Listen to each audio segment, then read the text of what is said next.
Good morning dear students. First year की cell biology में आज हम कोशिका झिल्ली यानी कि सेल मेम्ब्रेन, प्लाज्मा मेम्ब्रेन की स्टडी करेंगे कि इसकी स्ट्रक्चर कैसी होती है, इसका केमिकल कंपोजिशन क्या होता है, इन सारी बातों का अध्ययन करेंगे। तो सबसे पहले कोशिका झिल्ली जो होती है वो क्या होती है, तो जैसे मान लो कोई एक सेल होती है, उस सेल के चारों तरफ जो एक सराउंडिंग मेम्ब्रेन पाई जाती है, जो झिल्ली पाई जाती है, डेट्स प्लाज्मा मेम्ब्रेन या कोशिका झिल्ली कहलाती है। ओके। और ये जो कोशिका झिल्ली होती है, इस कोशिका को जो बाहर का वातावरण होता है, एक्स्ट्रा सेलुलर जो एनवायरनमेंट होता है, उससे पृथक करती है। इसको कोशिका झिल्ली कहते हैं, यानी कि सेल मेम्ब्रेन भी कह सकते हैं। इसके अलावा इसको प्लाज्मा मेम्ब्रेन भी कहते हैं, इसको प्लाज्मा लीमा भी बोलते हैं। Okay, plasma membrane, plasma lemma and cell membrane. सबसे पहले ये जो नाम है, जिसको जीवद्रव्य कला या प्लाज्मा मेम्ब्रेन बोलते हैं, ये नाम क्रैमर और नेगेली ने प्रदान किया था। कोशिका कला एवं जो जीवद्रव्य कला नाम है वो किसने प्रदान किया? क्रैमर और नेगेली ने प्रदान किया। अच्छा, ये बात हम जानते ही हैं कि कोशिका झिल्ली जो होती है, जैसे कि 3 प्रकार के जीवों को अगर हम देखें, एक होते हैं जंतु होते हैं, दूसरे पादप होते हैं, तीसरे सूक्ष्म जीव होते हैं।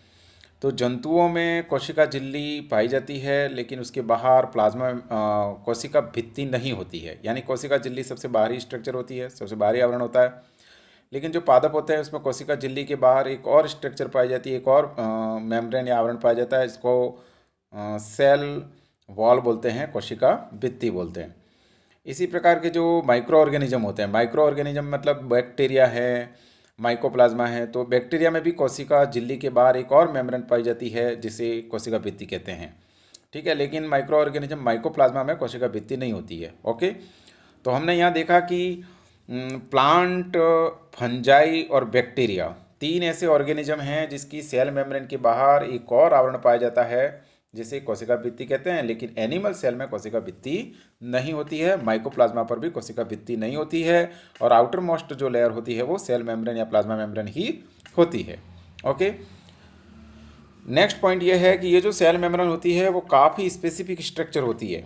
इसकी काफ़ी कुछ खूबियाँ, विशेषताएं होती है जो काफ़ी अपने आप में यूनिक है, क्योंकि इसके जो फंक्शन होते हैं उन फंक्शनों को निभाने के लिए उसकी ये जो स्ट्रक्चर होती है वो मेन रोल प्ले करती है। जैसे कि कोशिका झिल्ली जो होती है वो विभेदक पारगम्य होती है। विभेदक पारगम्य मतलब डिफरेंशियल परमेबिलिटी होती है इसकी, किसी एक विशेष आयन को जाने देती है, किसी अन्य आयन को नहीं जाने देती है, एक मॉलिक्यूल्स को अंदर आने देती है। मतलब इसके थ्रू जो है पासिंग, यानी कि पदार्थों का आवागमन जो होता है उसको ये नियंत्रित करती है। इसके बाद में कोशिका झिल्ली जो होती है वो विद्युत रूप से आवेशित होती है, और चयनात्मक पारगम्यता होती है उसकी, है ना, सेलेक्टिव परमेबिलिटी शो करती है। तो ये कोशिका झिल्ली की जो स्ट्रक्चर होती है वो अपने आप में काफ़ी स्पेसिफिक होती है, और वो स्पेसिफिसिटी जो होती है वो उसके फंक्शन के लिए होती है, उसका फंक्शन भी उसी के स्ट्रक्चर पर डिपेंड करता है। अब अगर हम कोशिका झिल्ली के बारे में आगे देखें, तो जैसे कि कोशिका झिल्ली के आरंभ के समय में तो इसका कोई स्ट्रक्चर वगैरह पता नहीं था, क्योंकि इसकी जो स्ट्रक्चर है वो काफ़ी, सेल जो होती है वो काफ़ी छोटी होती है, और इसकी स्ट्रक्चर जो होती है वो पता लगाने में काफ़ी छोटी आकृति को देख पाए ऐसे माइक्रोस्कोप की आवश्यकता होती है। तो 1950 के दशक में जब इलेक्ट्रॉन माइक्रोस्कोप का आविष्कार हो गया, इसके बाद में ही कोशिका झिल्ली की संरचना और उस कोशिका झिल्ली की संरचना में कौन कौन से कंपोनेंट होते हैं, कौन कौन से घटक होते हैं, इन सारी बातों की जानकारी मिलने लगी। और इसके पहले जो जानकारी थी वो सब अप्रत्यक्ष एविडेंस के आधार पर थी, और इन्हीं अप्रत्यक्ष एविडेंस के आधार पर अलग अलग तरीके की वैज्ञानिकों ने अलग अलग प्रकार के मॉडल प्रपोज किए थे, जिसमें ओवरटॉन है, इस गॉर्टन ग्रेंडल का मॉडल है, डेवसन डेनियल का मॉडल है। ये सब मॉडल आए थे टाइम टू टाइम, जिसमें उन्होंने कोशिका झिल्ली के कंपोजिशन और स्ट्रक्चर के बारे में अपनी राय और अपने मॉडल प्रतिपादित किए थे। और आफ्टर इलेक्ट्रॉन माइक्रोस्कोप के आविष्कार के बाद में, मतलब इलेक्ट्रॉन माइक्रोस्कोप का जब आविष्कार हो गया, इसके बाद में रॉबर्टसन है, सिंगर निकोलसन है और हेडरसन है, ऐसे कुछ वैज्ञानिकों ने जो अपने मॉडल दिए, जो आधुनिक मॉडल कहलाते हैं, जिसमें ये मॉडल मान्य है। निकोलसन सिंगर का सर्वाधिक मान्य मॉडल है ये कोशिका झिल्ली की संरचना को समझाने का। तो ये आधुनिक मॉडल कहलाते हैं, और इन्हीं मॉडलों को आज मान्य माना जाता है। तो ये कुछ हिस्टोरिकल बातें थी जिनका कोई विशेष महत्व नहीं है। अब जो मेन इंपॉर्टेंट बातें हैं वो शुरू होती है कि आरंभ के समय में कोशिका झिल्ली की संरचना के बारे में सबसे पहले 1902 में, ये मैं बता रहा हूँ ना, अप्रत्यक्ष साक्ष्यों के आधार पर ये धारणा दी थी ओवरटन ने कि भाई कोशिका झिल्ली जो होती है उस झिल्ली में लिपिड में जो घुलनशील पदार्थ होते हैं वो आ सकते हैं, जा सकते हैं, यानी कि उस झिल्ली के आर पार गुजर सकते हैं। कौन से पदार्थ? लिपिड में घुलनशील पदार्थ। किसने बताया ये? 1902 में ओवर्टन ने बताया। तो लिपिड में घुलनशील पदार्थ अगर कोशिका झिल्ली के आर पार आ जा सकते हैं, तो इस आधार पर ओवर्टन ने कहा कि कोशिका झिल्ली लिपिड की बनी हुई एक परत है। एक्चुअल में उन्होंने देखा नहीं था, क्योंकि उसमें माइक्रोस्कोप, इलेक्ट्रॉन माइक्रोस्कोप का आविष्कार तो हुआ नहीं था। तो उन्होंने अप्रत्यक्ष साक्ष्यों के एविडेंस के आधार पर बताया कि, और वो अप्रत्यक्ष साक्ष्य क्या है कि लिपिड में जो घुलने वाले पदार्थ है वो उसके आर पार आ जा सकते हैं। तो इस आधार पर उन्होंने बताया कि ये लिपिड के एक परत की बनी होती है। इसके बाद 1926 में गॉर्टर ग्रेंडल ने बताया कि ये जो कोशिका झिल्ली यानी प्लाज्मा झिल्ली जो होती है वो लिपिड के अणुओं की दोहरी परत से बनी होती है। पहले इन्होंने लिपिड की परत की बनी होती बताया था ओवर्टन ने, और गॉर्टर ग्रेंडल ने क्या बताया कि ये लिपिड के दो स्तरों से बनी होती है, यानी कि लिपिड के बाय लेयर से बनी होती है। ठीक है, लेकिन ये कोई उचित व्याख्या नहीं थी, क्योंकि साक्ष्य सीधे सीधे थे नहीं। इसके बाद में नेक्स्ट आता है डैनियल डॉसन, 1938। इन्होंने बताया कि कोशिका झिल्ली की जो स्ट्रक्चर होती है, केमिकल कंपोजिशन जो होता है वो एक सैंडविच के समान होता है। कोशिका झिल्ली की स्ट्रक्चर कैसी होती है? सैंडविच के समान। यानी कि कोशिका झिल्ली की संरचना में डैनियल डॉसन के अनुसार दो मेम्ब्रेन होती है, एक प्रोटीन की और दूसरी लिपिड की।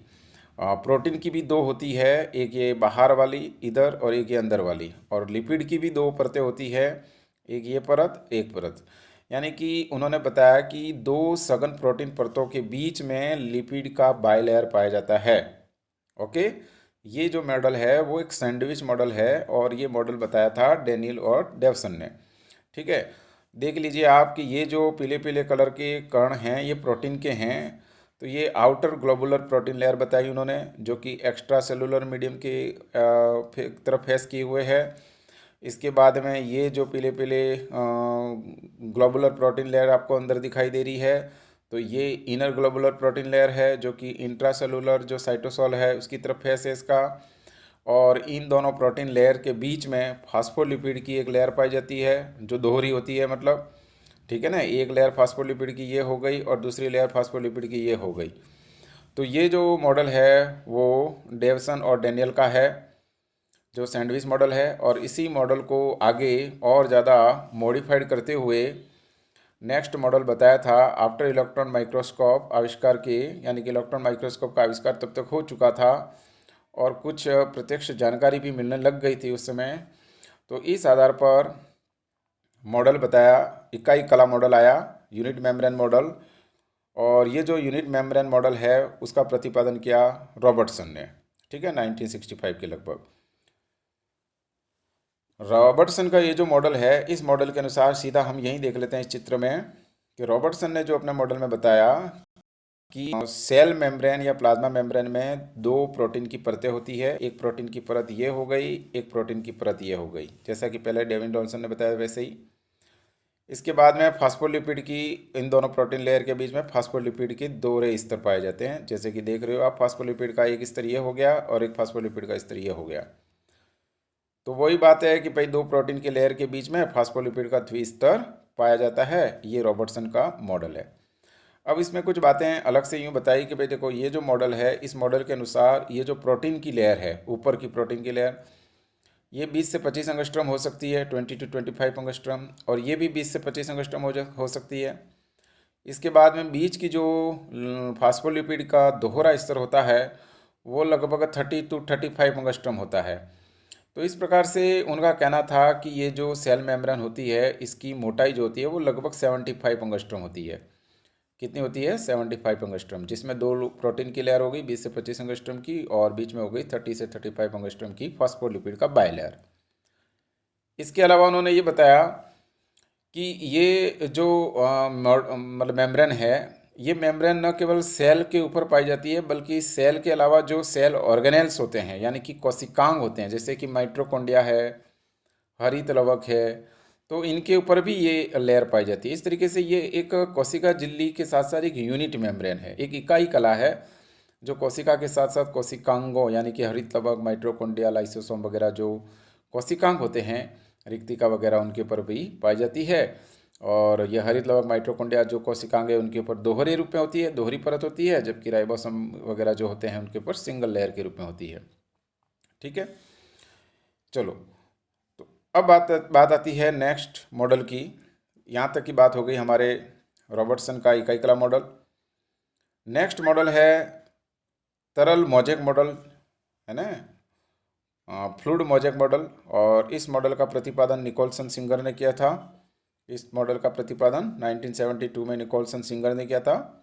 ओके, दूसरी बात, ये जो मॉडल है उस मॉडल में वही पहले वाली बातें ही हैं, लेकिन उसमें क्योंकि पहले वाला जो मॉडल था अभी हमने पढ़ा था इससे पहले वाला रॉबर्टसन का इकाई कला मॉडल, वो मॉडल कोशिका झिल्ली की संरचना को काफ़ी हद तक समझाने में सफल रहा। लेकिन जो कोशिका झिल्ली का मेन फंक्शन है सेलेक्टिव परमेबिलिटी, चयनात्मक पारगम्यता, उस चयनात्मक पारगम्यता को ये मॉडल यानी कि इकाई कला मॉडल, रॉबर्टसन का इकाई कला मॉडल समझाने में असफल रहा था।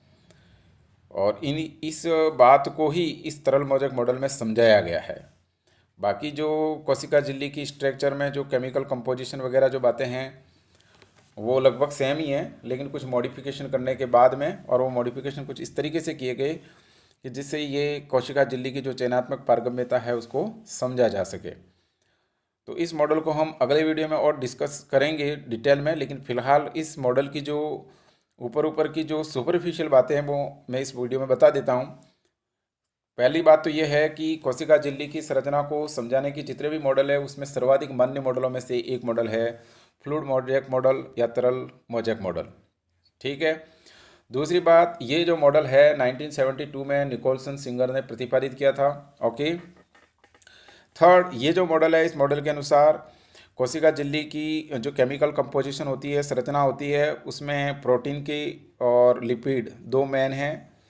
ठीक है, इसके अलावा कार्बोहाइड्रेट भी होता है, प्रोटीन जो होता है और लिपिड होता है और कार्बोहाइड्रेट होता है। ठीक है, लिपिड जो होगा वो इसमें फास्फोलिपिड है, उसकी फास्फोलिपिड के बारे में बताया गया कि भाई फास्फोलिपिड जो होता है कि फास्फोलिपिड एक बाइपोलर मॉलिक्यूल्स होता है। जैसे कि इस तरीके से देखें हम, इसका ये वाला भाग हेड होता है, ये टेल होता है, ये हाइड्रोफिलिक होता है, ये हाइड्रोफोबिक होता है। और कोशिका झिल्ली की संरचना में जो फास्फोलिपिड के टेल जो होते हैं वो अंदर की तरफ होते हैं, जैसे कि इस चित्र में आप देख पा रहे हो, और जो हेड वाले भाग होते हैं फास्फोलिपिड के वो बाहर की तरफ निकले हुए रहते हैं। ओके, और इस तरीके से दोनों फास्फोलिपिड के जो लेयर बन गई, एक ऊपर वाले फास्फोलिपिड की लेयर और एक नीचे फास्फोलिपिड की लेयर, तो इस तरीके से फास्फोलिपिड का बाई लेयर हो गया, दोहरा स्तर हो गया, और बीच में एक कोर भाग होता है। ओके, रही बात अब प्रोटीन की, तो प्रोटीन के बारे में बताया गया कि जो प्रोटीन इस फास्फोलिपिड लेयर में पाया जाता है वो दो प्रकार का होता है। कुछ प्रोटीन अणु ऐसे होते हैं जो इस सेल मेम्ब्रेन की या तो इनर वाले भाग पर पाए जाएंगे या आउटर वाले भाग पर पाए जाएंगे। समझ रहे हो ना मेरी बात? प्रोटीन अणु जो होते हैं सेल मेम्ब्रेन में दो तरीके से होते हैं। कुछ प्रोटीन अणु जो होते हैं वो सेल मेम्ब्रेन की या तो इनर पार्ट पे होंगे या सेल मेम्ब्रेन के आउटर पार्ट पे होंगे, आउटर सरफेस पे होंगे। तो ऐसे प्रोटीन अणु जो कि कोशिका झिल्ली के या तो अंदर वाली सतह पर या बाहर वाली सतह पर हो, ऐसे प्रोटीन अणु को परिधीय यानी पेरिफेरल प्रोटीन बोलते हैं। ओके, इसके अलावा कुछ प्रोटीन अणु ऐसे होते हैं जो पूरी सेल मेम्ब्रेन में मतलब पूरी सेल मेम्ब्रेन के थ्रू जो होते हैं वो लगे रहते हैं। जैसे कि आप देख रहे हो ये आउटर वाले भाग से लेकर के इनर वाले भाग तक कंटिन्यू है ये वाला। सेम वे में आप देख रहे हो ये वाला भी आउटर से लेकर के इनर कंप्लीट है। सेम आप ये प्रोटीन मॉलिक्यूल्स देख रहे हो जो आउटर वाली लेयर से लेकर के इनर लेयर तक कंटिन्यू है। तो जो पूरी सेल मेम्ब्रेन के थ्रू आउट पाए जाते हैं ऐसे प्रोटीन अणु को इंटीग्रल प्रोटीन कहा। क्या कहा? समाकलित प्रोटीन। देखिए नाम मैं बता देता हूँ, जैसे ये वाले आंतरिक प्रोटीन या समाकलित प्रोटीन, इंटीग्रल प्रोटीन, है ना। और जो ऊपर या नीचे वाले सिरे पे सतह पे पाए जाते हैं वो परिधीय प्रोटीन। ओके, तो इस तरीके से दो प्रकार के प्रोटीन हो गए। अब ये जो परिधीय प्रोटीन हैं उनको हटाया जा सकता है, लेकिन समाकलित प्रोटीन को हटाना मुश्किल है, क्योंकि आप देख रहे हो कि इन प्रोटीनों को अगर आप हटाओगे, जैसे कि ये वाला प्रोटीन है जो कि समाकलित है, ये वाला समाकलित है, तो ऐसे प्रोटीन अणु को हटाने का मतलब होता है पूरी सेल मेम्ब्रेन को डैमेज करना। यानी कि जब हम सेल मेम्ब्रेन को डिसरप्ट करें, पूरी डैमेज करें, तब जा कर के ही ये वाले प्रोटीन हट सकते हैं, इंटीग्रल प्रोटीन, है ना। बाकी ये जो पेरिफेरल प्रोटीन है, जैसे कि ये वाला दिख रहा है आपको, ये अलग से ऊपर वाला सतह पे दिख रहा है, तो ऐसे पेरिफेरल प्रोटीन को हम हटा सकते हैं, रिमूवेबल होते हैं ये। ओके, नेक्स्ट बात जो कि खास बात है कि जो इससे पहले वाला मॉडल था, वो मॉडल कोशिका झिल्ली की चयनात्मक पारगम्यता को समझाने में असफल रहा था। तो पहले तो हम ये समझें कि कोशिका झिल्ली की चयनात्मक पारगम्यता होती क्या है। तो चयनात्मक पारगम्यता का मतलब होता है कि कोशिका झिल्ली जो होती है वो इसके आर पार कौन से अणु गुजर सकते हैं, कौन से अणु नहीं गुजर सकते, यानी कौन सा अणु सेल मेम्ब्रेन के थ्रू सेल के अंदर प्रवेश कर सकता है और कौन सा अणु या आयन सेल मेम्ब्रेन के थ्रू सेल से बाहर, जो एक्स्ट्रा सेलुलर इन्वायरमेंट होता है, उसमें बाहर आ सकता है। तो ये अणु जो होते हैं, सभी अणुओं के लिए ये मतलब परमेबिलिटी जो होती है वो सेल मेम्ब्रेन की समान नहीं होती है।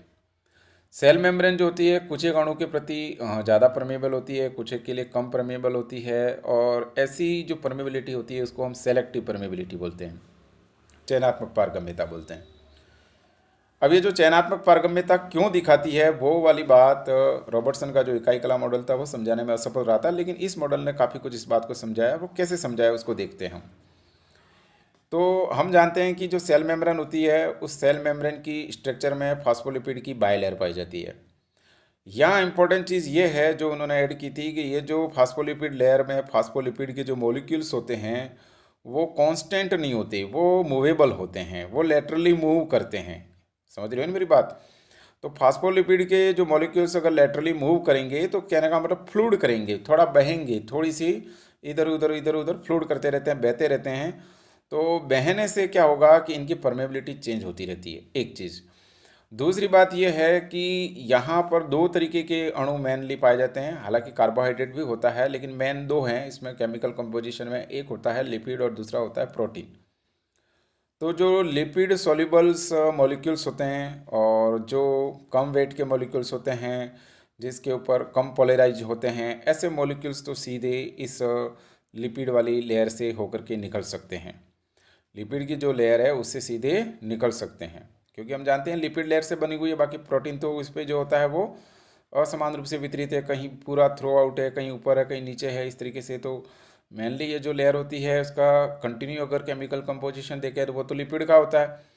तो ऐसे मॉलिक्यूल जो लिपिड में डिजॉल्व हैं, जिनका मॉलिकुलर वेट कम है, जो पोलर नहीं हैं, ऐसे जो मॉलिक्यूल्स होते हैं वो तो इस लिपिड लेयर से सीधे आर पार आ जा सकते हैं। ओके, क्यों? क्योंकि ये जो बीच का कोर भाग होता है वो हाइड्रोफोबिक होता है, लिपिड का बना हुआ होता है, और वो इनको आने जाने की परमिशन दे देता है। रही बात अब बड़े मॉलिक्यूल्स, हाई मोलिकुलर वेट वाले मॉलिक्यूल्स है और हाईली पोलराइज्ड मॉलिक्यूल्स है, ये जो मॉलिक्यूल्स होते हैं इनका सेल मेम्ब्रेन के थ्रू आना जाना, ये जो गुजरने की प्रक्रिया होती है वो प्रोटीन पे डिपेंड करती है। तो यहाँ जो ये प्रोटीन होते हैं इस सेल मेम्ब्रेन के ऊपर, वो अलग अलग तरीके की स्ट्रक्चर बनाते हैं, और जिसमें फास्फोलिपिड भी भाग लेता है। लेकिन ये अब फास्फोलिपिड के बजाय यहाँ जो हाई मोलिकुलर वेट और पोलराइज्ड मॉलिक्यूल्स होते हैं उनकी परमेबिलिटी के लिए ये प्रोटीन अणु रेस्पॉन्सिबल होते हैं। एक्चुअल में ये प्रोटीन अणु जो होते हैं वो कहीं कैरियर प्रोटीन के रूप में, कहीं लिंकर प्रोटीन के रूप में, कहीं एंजाइम के रूप में, कहीं रिसेप्टर के रूप में ये रोल फंक्शन करते हैं, अपना रोल निभाते हैं। तो इस तरीके से कैरियर प्रोटीन है, एंजाइम है, लिंकर प्रोटीन है, रिसेप्टर है, ऐसी सारी संरचनाओं के द्वारा ये प्रोटीन जो होते हैं वो सेल मेम्ब्रेन के आर पार पदार्थों के आवागमन को कंट्रोल करते हैं और सेल की परमेबिलिटी को कंट्रोल करते हैं। तो इस तरीके से प्रोटीन मॉलिक्यूल्स और लिपिड मॉलिक्यूल जो होते हैं वो अलग अलग आयनों को सेल के आने आर पार आने जाने की अनुमति प्रदान कर रहे हैं, जो कि इसकी एक सेलेक्टिव परमेबिलिटी की बात है। ठीक है, ये सेलेक्टिव परमेबिलिटी की व्याख्या हो गई। अब हम सेल की केमिकल कंपोजिशन के साथ में डिटेल स्टडी और निकोलसन सिंगर का मॉडल और उसकी आधार पे ये इंटीग्रल प्रोटीन का क्या फंक्शन होता है, पेरिफेरल प्रोटीन का क्या फंक्शन होता है, फास्फोलिपिड का और आगे और डिटेल है इस पर। फिर कोलेस्ट्रॉल का भी फास्फोलिपिड के साथ में लिपिड के अंतर्गत आता है। कोलेस्ट्रॉल की भी कुछ मात्रा इस सेल मेम्ब्रेन में पाई जाती है। इसके अलावा ये फास्फोलिपिड जो होते हैं वो दोनों लेयर में अलग अलग तरीके के होते हैं, है ना। एक ऊपर वाली लेयर में स्पिंगोलिपिन ज़्यादा है, नीचे इथेलोनमिन ज़्यादा है। तो ये सारी बातें और ज़्यादा डिटेल में हम नेक्स्ट वीडियो में देखते हैं। अभी मैंने काफ़ी कुछ सेल मेम्ब्रेन की जो सुपरफिशियल बातें हैं जो कि एक हद तक आपको समझ में आ जानी चाहिए वो मैंने बताई है। अगर आप इन बातों को अच्छी तरह से समझ लेते हैं तो नेक्स्ट वीडियो में हम इन्हीं चीज़ों को और ज़्यादा ब्रॉड और ज़्यादा डिटेल में देखेंगे, और साथ ही साथ हम ये जो सेल की सेलेक्टिव परमेबिलिटी है उसको भी देखेंगे, सेल के फंक्शन में प्रोटीन और लिपिड्स की क्या भूमिका है उसका भी हम अध्ययन करेंगे। That's all, thank you.